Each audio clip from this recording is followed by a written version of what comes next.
Hello, hello, hello. Thank you for being with us today. We are so excited to have you here online with us today on another Girl Talk with Charlotte, or if you would like to say Conversations with Charlotte. Today we had planned for our very special guest, um, Sanaya Harrison, who is a 13-year-old who has a skincare system. And so she will not be joining us today. She had an engagement that came up unexpectedly. So she will not be with us, but we are still, in spite of that, going to have a fabulous time together. I have a special guest with me today. It's going to just kind of, we're just going to kind of just do some talk. We're just going to do some girl talk and and just have a good time. Have a good time. So, Mom, many of you know her as Miss Shirley Watson. Some of you know her as Commission Watson, but I know her, and I have the privilege of knowing her as Mom. How are you today? I'm fine, thank you. So I'm going to ask you to turn your microphone, your volume up just a little bit so that we can hear you. Can you do that on your keypad or on? Okay, did that do any different? um, It went up to 100%, so. no, on your keyboard, Mhm. if you can find your volume and should be toward the top left, the top row of the keys. If you can turn that up for me. The top row. No, I can't see here. Okay. Well, that's okay. When you get ready to talk, if you'll just kind of lean into the computer, that will help. Okay, did that do any good? Did that That do did. anything? That Okay, did. That helped. Yep. okay, That helped. all right. So, Facebook family, again, thank you for joining us for another version of Girl Talk or Conversations with Charlotte. Our goal here is to bring awareness to individuals, to bring um, or to enlighten our own selves as we are growing to be healthier individuals. And that is bringing things to us that will help us not only from a physical standpoint or an emotional standpoint, but also through an economical standpoint, a spiritual standpoint, um, mental health standpoint. So we're going to start this journey of 2021, just making sure that um, we don't just go through things, but we put ourselves in a position to grow through things. One of the things that I've learned in this journey is that the last thing the enemy wants us to do as women, as people in particular, but definitely as women, he doesn't want us to realize our royalty and realize that we are truly queens. And he don't want us to wake up and figure that out, wake up and really step into what God has called us to be and to do. And so he keeps us distracted on things. And one of the things that I like to say, people will always say, oh girl, you're just so busy. And I will generally correct them and say, I'm not busy, I'm productive. Because if it's not productive, then it's not making sense to me. It's wasting time. It's procrastination, or it's just, it's just a time waster, a time killer. And that's one way that the enemy can get us is he can choose to get us so distracted and off course that we really, we're not being productive as women, as mothers, as sisters, as fathers, as husbands, as men. We're just not being productive. And when we're not being productive, we're not being good stewards of our time and the things that God has given to us. So in 2021, we're gonna be on a journey for us to discover our inner greatness, and that's going to come by so many different ways. I have been on the line and in communication with so many people this week, just lining things up just for you, to take these principles and take these tips and practice them, incorporate them into your daily life. And so in addition to the panels and the interviews that we're going to have some social awareness. We're going to have some highlights, like we were going to bring Sanaya, that's not her name. Her name is Sanara back on to the program. But we're also going to take some steps to awaken our own selves and to step into to a place that's comfortable, a comfortable place of healing and a comfortable place of just reflection. We can't reflect if we're not willing to face ourselves. We can't really reflect, and we can't really heal if we're not willing to do some self-reflection and then to address those things. So we're going to do that today. I've asked, several people have called and asked me to talk about the book a little bit. And so I don't want to talk too much about the book because I want you to buy the book. And if you need to buy the book, you can obviously go to Amazon, or you can contact me directly and I can get your book, get it signed and get it back to you when I'm not, here in Ennis. If I'm in Ennis or in various places, God has opened up doors. And so if you have signed up for my newsletter, then you'll be able to see some of those places that I will be. I know because of COVID, I've kind of not opened up anything until April. So I do have a seminar that I'll be doing in Houston on April the 25th, I do believe. I'll have more information about that as that church brings and provides me that information. I'll share that with you guys. But I do want to read today just kind of a portion of the book, just to kind of talk as a segue to open up with my mother. Those of you who do not know and who are new to Girl Talk, the name of the book is Breaking Free, Living Beyond the Lies Our Mothers Taught Us. And this was a very interesting title. Of course, it brings a little bit of controversy to the table at first. I know when I first told my mom about the book, was teeter-tottering with the title, and the first thing she said was, I did not tell you a lie. And I think she still kind of agrees with that, feels like she didn't. And in some ways she didn't, because a lot of things that were said based on the time, the situation, that was the best thing at that moment. It's not a bashing book for mothers, but it does open us up to look at some things from a biblical perspective. If you know how the book came about, I actually interviewed 100 women, ages 18 to 83 at that time, and asked them what some common themes were that they had learned growing up, learned from their mother, their grandmother, things that they had heard from their older sisters, from aunts, from individuals in the church community. And it was really interesting. Several things were common to all the different types of women. I had different nationalities, different geographical areas, and it was really interesting. The one theme, the one lie that I like to say, or the one myth that everyone had heard and had many of them are still practicing, is what happens in the house stays in the house. And so that is the first chapter of the book, or actually the second chapter, because the first chapter is entitled, Are You My Mother?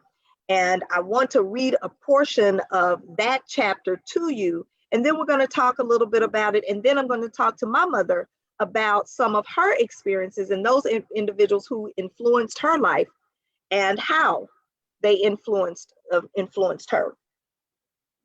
So chapter 1, are you my mother?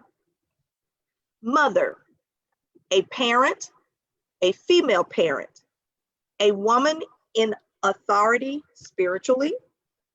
2, the superior in a religious community or women. 2B, an old or elderly woman. So those were just the definitions that were taken straight out of Webster's dictionary.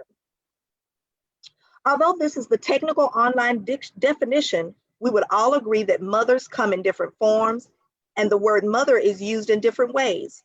From what I can tell, there are 6 types of mothers. Even in its wide use, it's most commonly defined as one who gives birth. But depending on your culture, background, or environment, it could be one's older sister who has taken on the role of mother. We can't forget the church mother, who will surely pull you aside and lovingly instruct you that it's time to be introduced to a panty girdle or a slip. So you don't know what a panty girdle is? Well, today we call it a Spanx. It's a thicker panty that supports the backside from any shaking, jiggling, or movement that may cause the inappropriate looking from the young boys sitting on the back row at the church.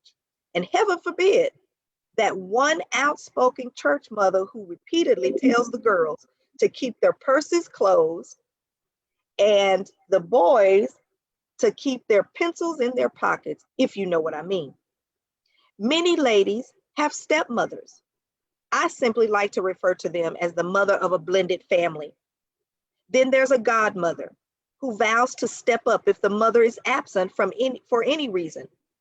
Finally, we have an older female or aunt that you look up to as a mother.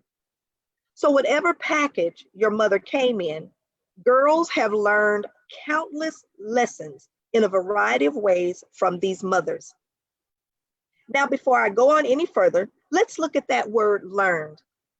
Keep in mind that to learn something or to acquire information or skill, it doesn't necessarily require someone to formally go into a lesson plan. I am sure that you've heard the quote, do what I say, not as I do. Well, many times girls find themselves picking up what has been said and what has been seen. What am I trying to say? I'm glad you asked. Some of those learned lessons are spoken, but just as many are unspoken, seen behaviors. Some of these lessons are positive and some are negative, but all lessons learned and passed down from mother to mother, no doubt by these influencers who have taken on the role of mother. Some of these lessons are witnessed in action, but how they interacted with their husbands, their sons, or other men in their lives. Furthermore, we can see these lessons as they maneuver through the interpersonal relationships and the countless number of conversations that transpired day in and day out with mothers, family members, and church friends. Perhaps we overheard the church conversations, the after church conversations over the phone with Sister Sally. Perhaps it was with Aunt May, who you could always expect to see at the family reunion. Maybe it was none of those at all. Perchance, you were witness to someone you love becoming victim of domestic violence, and you vowed to never let it happen to your child. The night you cried yourself to sleep, pleading with God to make the fighting stop. Whether good or challenging experiences, our lives are shaped and molded by these occurrences that we have been afforded firsthand knowledge of. So, from our mothers, we pass beautiful and sometimes bitter lessons on to our daughters, nieces, and other young ladies. Every lady is a student of these lessons, while we are all on this journey called life. So that was an excerpt from the first chapter. And as you could see, and as if you reflect back on your own life, I'd like for you to just take a moment and reflect on any lady who was influential in your life. I know for me, I remember some of those church ladies at St. Paul. I remember Miss Tankersley. I remember Mrs. Overstreet. I remember Mrs. Crowder. I remember those older ladies who just were very influential. They said something. I remember Mom letting me and Dedra and I believe Kim, I can't remember if Kim was younger. She was a year younger than me, but I can't remember if she went with us. But I remember Dedra and I, we used to go over to Miss Tankersley's house. And she was a nurse. And so she wanted to pour information into us and talk to us as young ladies. And so that was very valuable to us.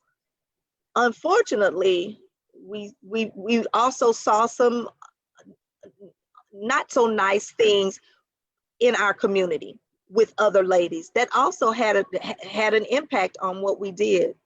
So Mom, who was one of probably the most influential female in my life, was my mother. Um, if I had to pick a man, it would be my dad, but my mother was there. I like to tell people that she and I were always outnumbered in the house because we had a house full of men, dad and my three brothers. And so we were the only two females in the house. So we just, so we were close. And today, if you see me, a lot of times you will see my mother because we have still maintained that bond. But for her, I'd like for her to talk about, since she is a lot older than I am, who were some of those influential people in her life as she was growing up, and what the impact those women or that woman had on her life. So Mom, talk to us a little bit about your mother experience, individuals who were influential with you. Who were in, let's see, there's a couple that was kind of it had just a big impact on my life. Number one, my mom did. And like Charlotte was saying, there are times when people have, different women, they have different types of reactions to certain things. So you pick up some good and you pick up some bad. And but my mom was a foremost instrumental in my life and in my growing up, and probably a lot of my thinking right now, personality and all of that stuff. But I, one woman that I did not grow up in Ennis, Texas. So when I moved to Ennis years ago, 1962, in fact, when I moved to Ennis, one lady that was real instrumental in my life, and again, we go back to the church, was Mrs. Lillian Earl Lister King, the wife of Dr. Harold R. King, that was pastor at the church. And I don't know why she chose to sit and talk with me and invite me over to give me little gems. And I think she felt sorry for me, a little country bumpkin. And I think she felt sorry for me in some areas, and in some areas she didn't. She was like, "Oh, you know better than that." But she just said things to me that some of the things that mother didn't say, that she would share with me about my just everyday life, and how to deal with people, and how to respond to people at different times and about different situations. And she grew up in Ennis, so she knew she knew everybody in Ennis. But she was very instrumental in my growth. I think I was probably 17 at that time, but um, until she passed, she was very instrumental in just small things that people wouldn't think about. Um, you know, with their children growing up, that she was very instrumental in helping me to kind of stay focused and uh, into where I was going and what I wanted to do and how I deal with people and things. So I would say Lillian King was very instrumental in my life. And I remember her. She was such a woman of grace. That's how I remember her. She was always so graceful in everything she did, she was just always so feminine, I guess I mean, it was just almost perfection. Not that she made you feel like you had to be perfect around her, but Right. she was just, I remember her being around, and I remember her taking interest in me, and taking interest in me because she, had taken interest in you. And just, she was just such a wonderful encourager, She was a definitely, wonderful encourager. definitely an encourager. Definitely Yeah. an encourager. I remember her. She was talking to me about. Uh, she called me sister, so she was like, "Who you got your eyes on?" And just little things like that. We joke around about, and I told her, I said, "Well, your brother sure is cute." She said, "Girl, stay away from him." So little things. She was like, "No, don't go that way." But she was, and also she was funny. She was, and kind of could deal with anybody. She was that kind of person, just Miss Personality. Yeah. Yeah, yeah, which was really interesting because you don't see many pastors' wives like her. Um, she was very well rounded. She wasn't. She could go into a crowd of anybody Yeah. and make you feel like you were somebody. Yeah. That's just kind of who Miss King was. Um, And so she would be one who would be a great person who encouraged and who made a positive influence. There are so many women who don't get that, though. Right. They get the other side of that. They get the negative influencers. And we tend to, you always say, nobody likes to give up what they enjoy doing. And so when we've picked up some of those negative things from individuals, we don't necessarily want to stop doing those things, even though we know that they're wrong. Right. We, Right. we know it's not right, but we tend to do it anyway just because, somebody else has done it before.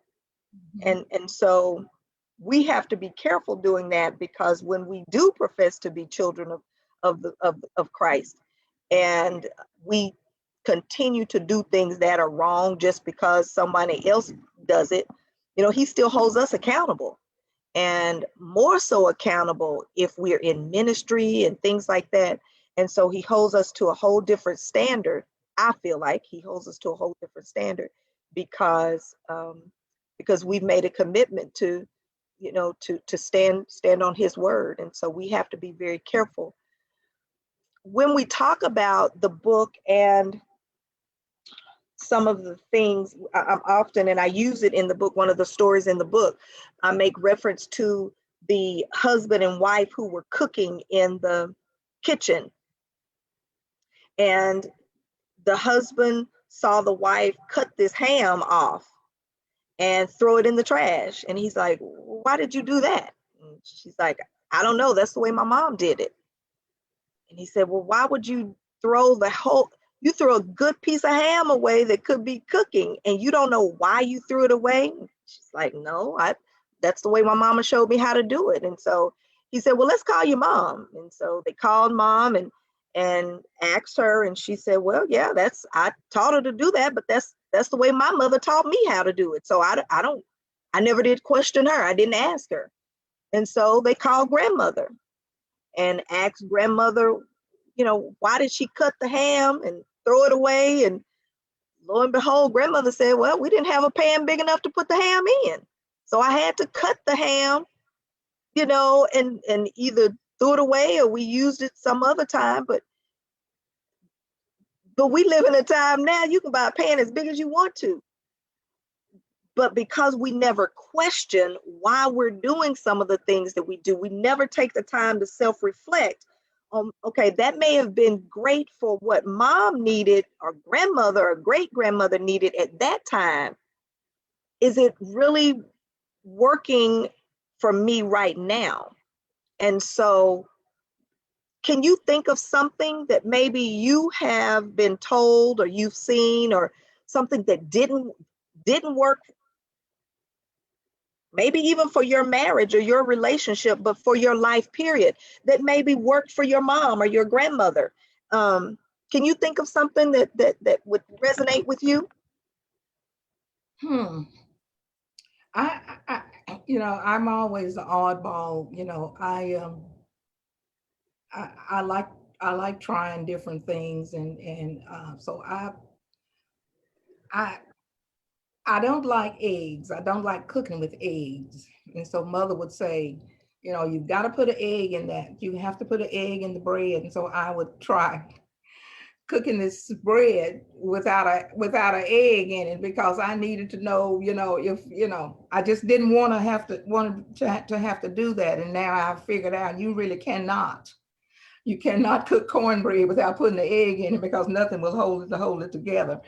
Uh, just maybe little things like that I think that what happens, that we have a tendency to want to use our own minds about doing things in life. And I can't think of a whole lot of things, because I was always afraid of I didn't like getting in trouble.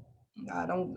So if and I figured out from that little thing, if mother said do it, if daddy said do it, I needed to do it. But there are so many things that have changed since then. So we learn to value the things that our parents have taught us, our parents have told us down through the years. But we also use our wisdom in what we try to do and what we're attempting to do, not to take away from what they're saying or what they've encouraged or what they've taught us. But this is such a new day. Everything is so different now that we don't have to just hang on those things that, well, my mama said we need to do this, or my mama said if you walk under a broom, step on a broom, this is going to happen. Well, my mama said, uh, it's like, but you're an adult. Can you not think for yourself? So what would happen if you walked under a ladder?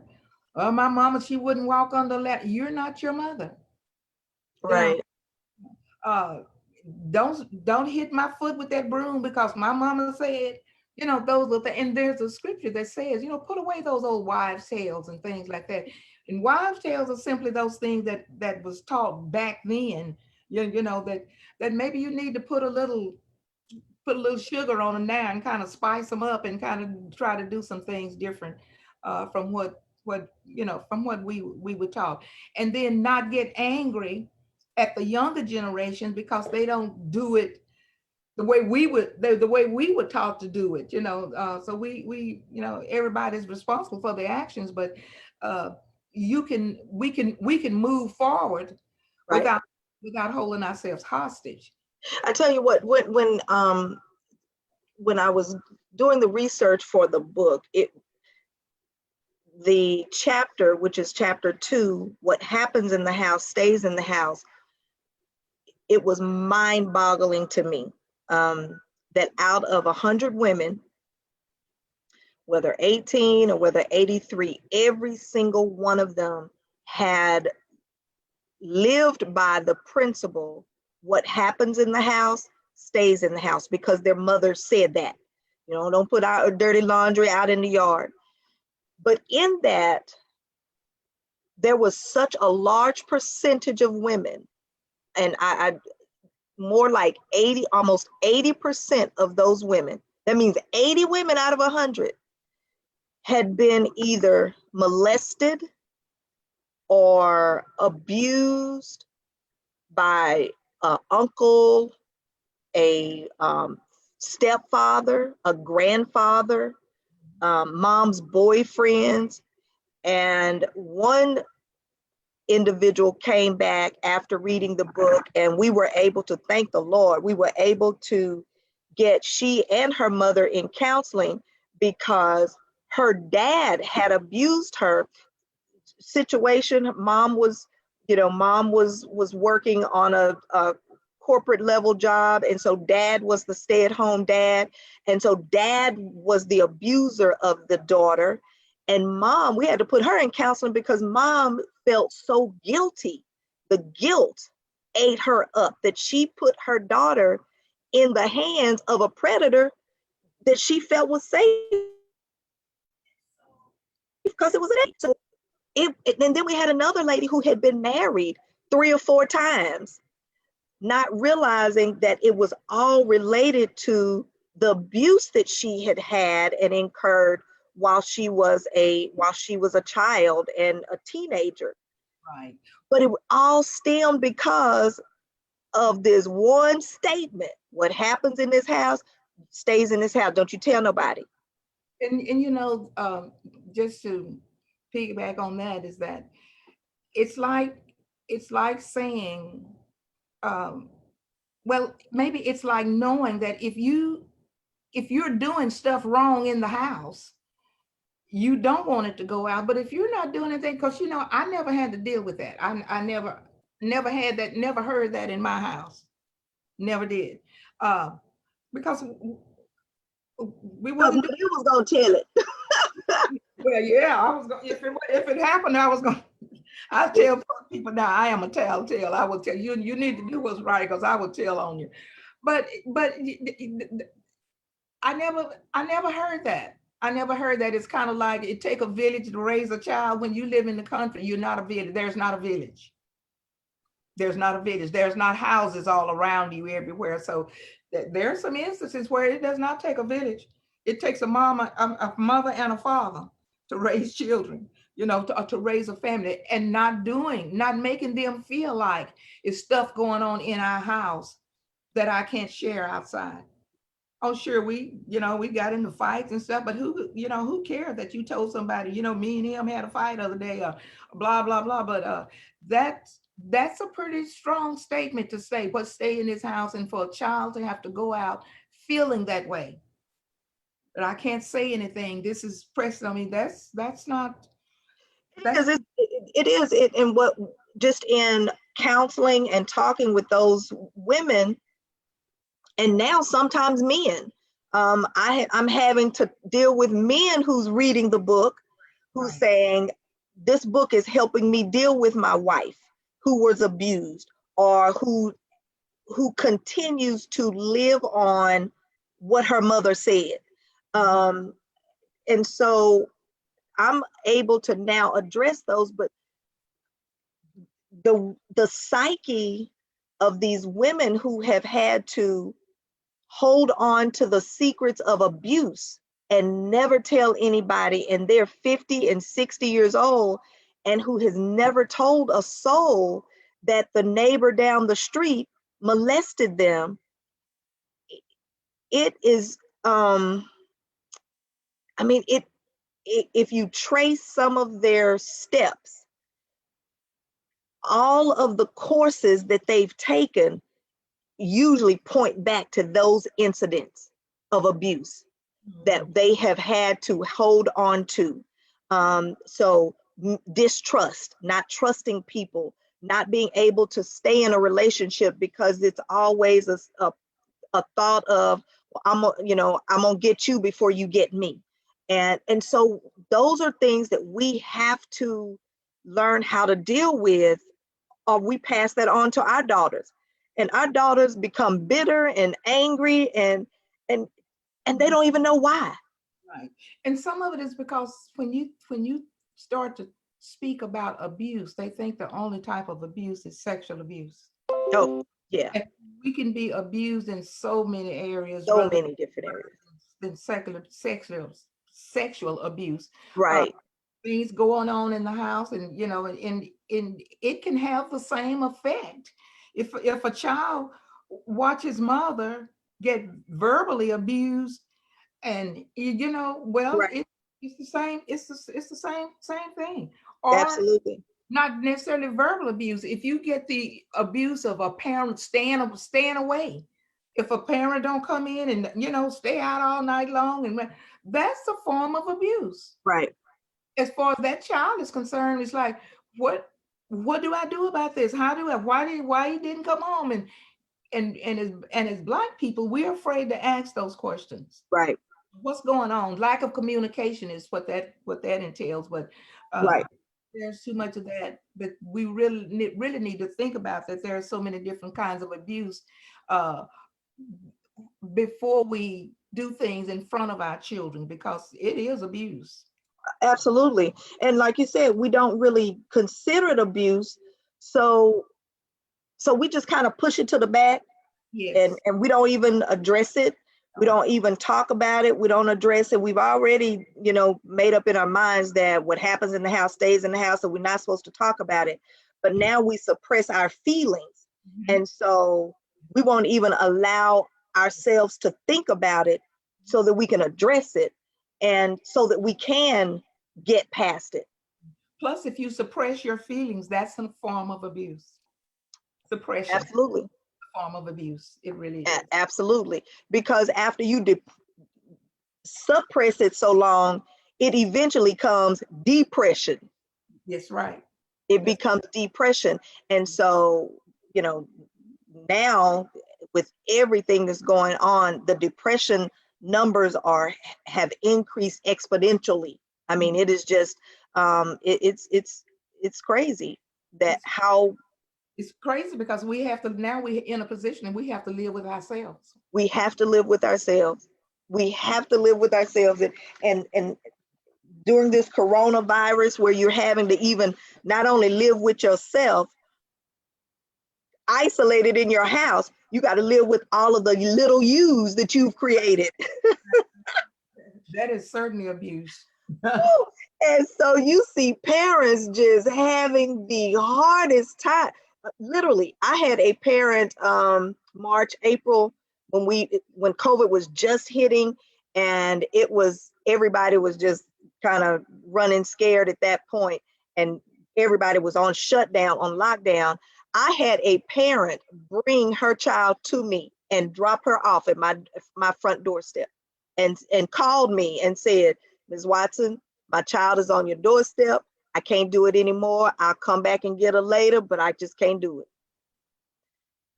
Yeah, that Well, happens all the time. that happened, but that let me know that something more was there.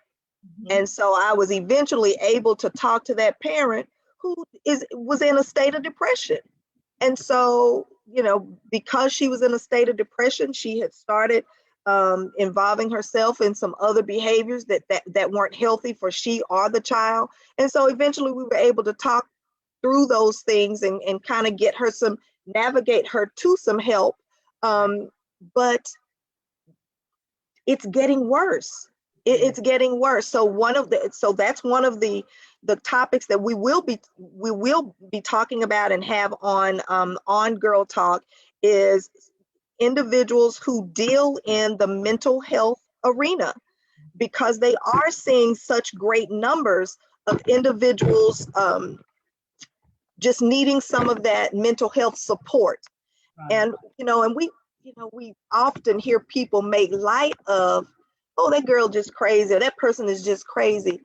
And we really shouldn't be so flippant about that, because mental health is a real illness. I mean, it is a really, really major illness that has the potential to be debilitating. And Yes. so we have to be mindful of individuals who struggle with that, and who have a hard time with that, and not um, just not so passively just say, that person is crazy, that person's got some mental issues, and every day we're seeing somebody killed. This father has killed his three children and his wife. This individual has committed suicide, and sometimes it's from people that we would never imagine that they were doing that. Mhm. And you know so we have to be mindful that sometimes we're the only Christ that people see, and sometimes people are begging for a way out, and Yeah. we're so caught up in our own stuff that we never even notice those individuals, and they're hurting, and they are crying out for help, but we never we never look their way. We Yeah. just never look their way. And some of that is a lack of us wanting to admit that we have issues too. You know, we all have some type of issue. We just I think individuals learn to deal with them in different ways, but we have to be Absolutely. we have to be careful with our words, period. Our words, period. We just Yes. say anything in front of the kids and act, you know, so we need to be careful with our words and how we criticize other people because we don't have a clue of what they're going through. Absolutely. Absolutely. And that takes us being a little bit more, just being a little bit more sympathetic, you Mhm. know, to people's situation. We want to now grace doesn't exempt poor behavior, Mhm. but we do need to have grace with people, and it's real funny. We want grace, and when it's extended to us, we Right, want right. people to be gracious with us. We want people to forgive us. We want people to, not hurry us up when we're in the line and we're trying to find that change. But we don't want to extend grace, and we don't want to extend mercy to other people who sometimes are doing the very same thing that you just condemn somebody else of. Mhm. So we do have to self-reflect I don't even say every day. We have to self-reflect every minute of the day. Right. Um, just because there are opportunities, the enemy is, again, doesn't want you to win, doesn't want you to know and take on the ownership that you're a child of God, that you're a child of the King, that you're a child of the Most High. So anytime he can get any opportunity Mhm. to use a person to make you lose your mind, or to make you curse them out, or to I'm gonna give them a piece of my mind. He's looking for people that he can send across you to make you do that. And he's not having a problem finding them. They're No, there. oh no, We're there. I mean, oh no. we're all there. And the other thing about that is, as we Christians act that way and display that type of behavior, that there's a scripture that says, "Be kindly affectionate one another." He didn't ask. Right. That's man, so that's disobedient. That's Absolutely. when we're not be kindly affectionate. That's all it said. Be kindly affectionate one toward another. So that's a command. That's that, but that's a disobedient toward God thing. He's not crazy about that. Well, and my thought about that is, if again we are made in his image and we act that way, we're bad representations of him. Well, most definitely. We're bad representations of him. And I get this all the time in the counseling sessions that I do. Well, I'm not perfect. Nobody has to be perfect. We're not saying that you're perfect, but if you're made in his image, then Yeah. what does that say? And I would challenge um, a Bible studies, people that do Bible study and read the Bible. Go back and check that out and really read the footnote on what that means, what he was saying when he said that when we say, well, Avery, well, I'm not perfect. Okay, if you're trying to be like him, but he is perfect. So if you're trying to be like him, what does this say about you? You know, Right, I would challenge you to go back and do some study on that. right, right.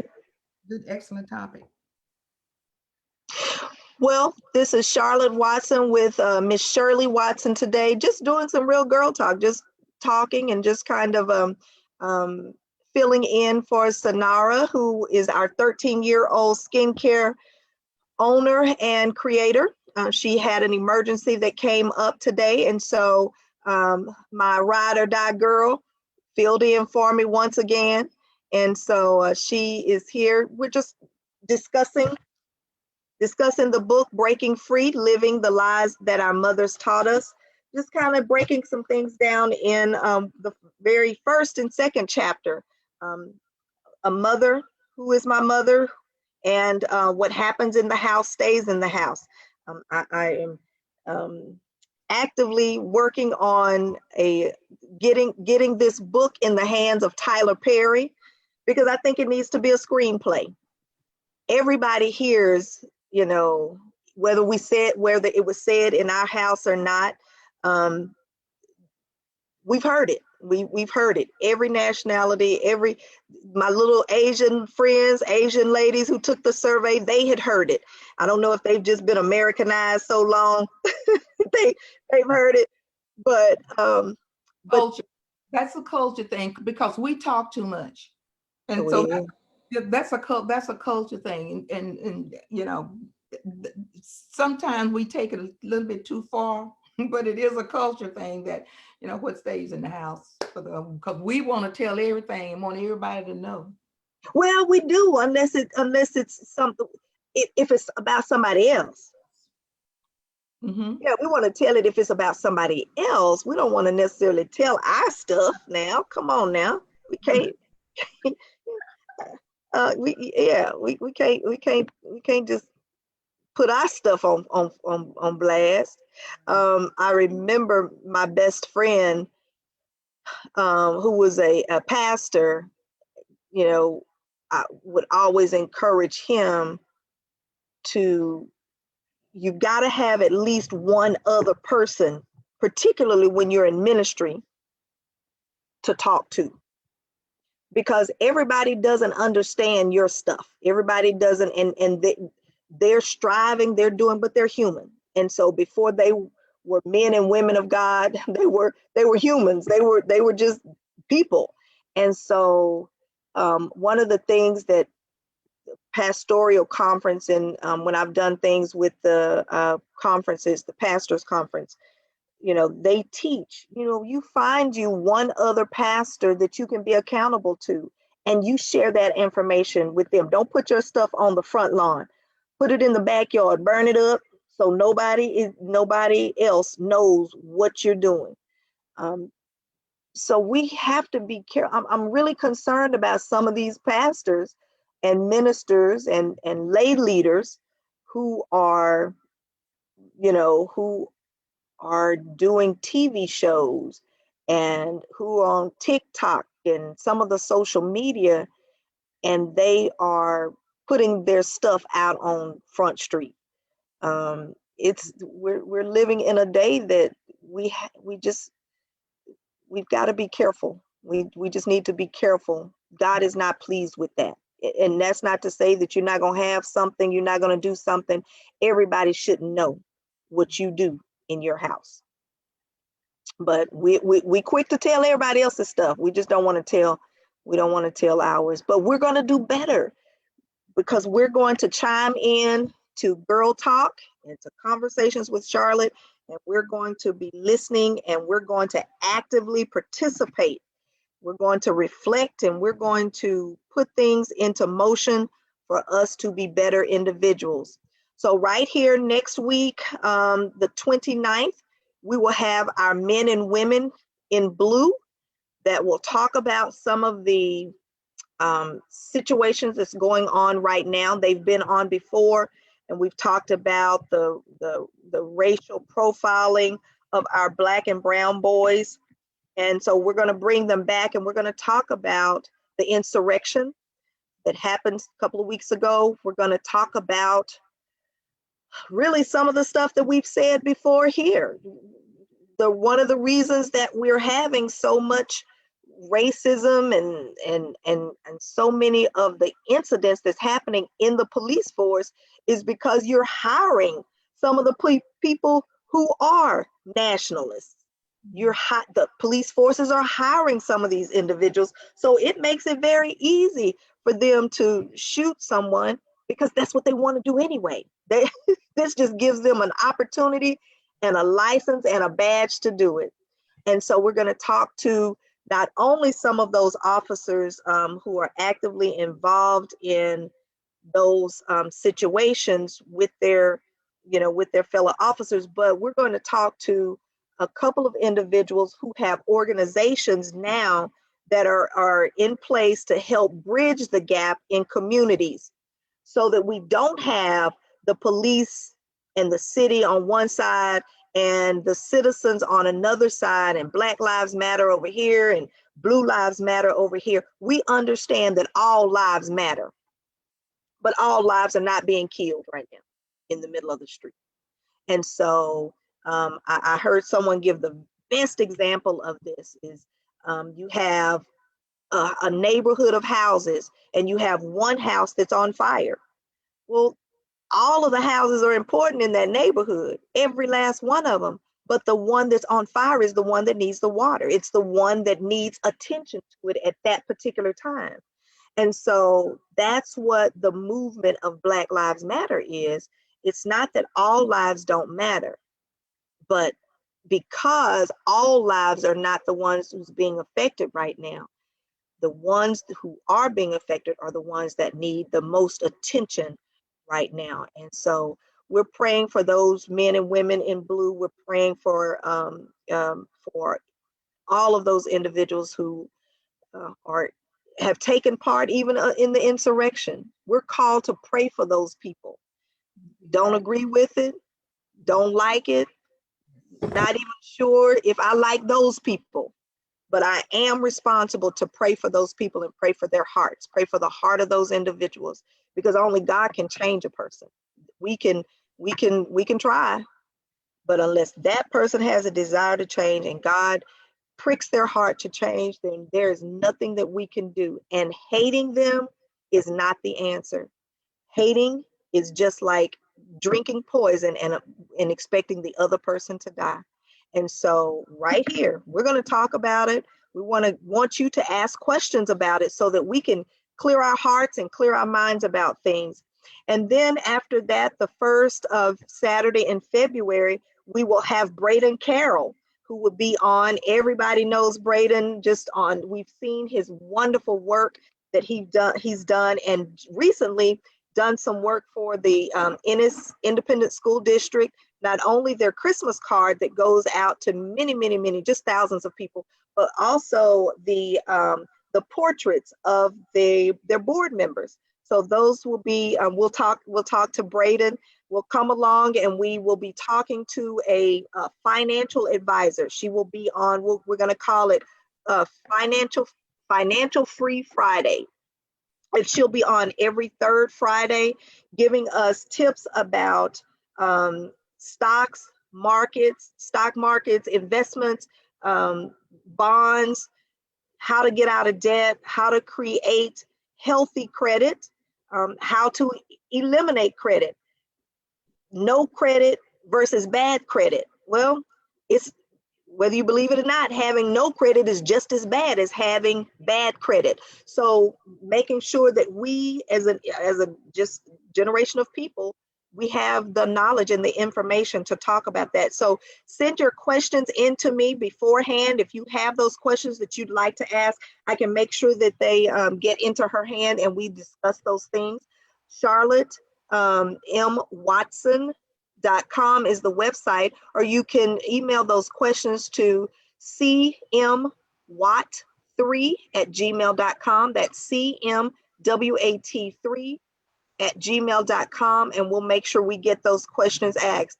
I just got confirmation again from the White House. So I'm really excited about that. I can't tell y'all exactly who it is and who's going to be here, but we just needed to wait until the 20th was over. So we're just kind of letting things die down, letting them take a breather for a minute. And then we will have the representatives from the White House will be on Girl Talk. And that will be a closed event because just for security reasons and that kind of thing. So as soon as we secure the date, we'll send out a link for you to actually register for that.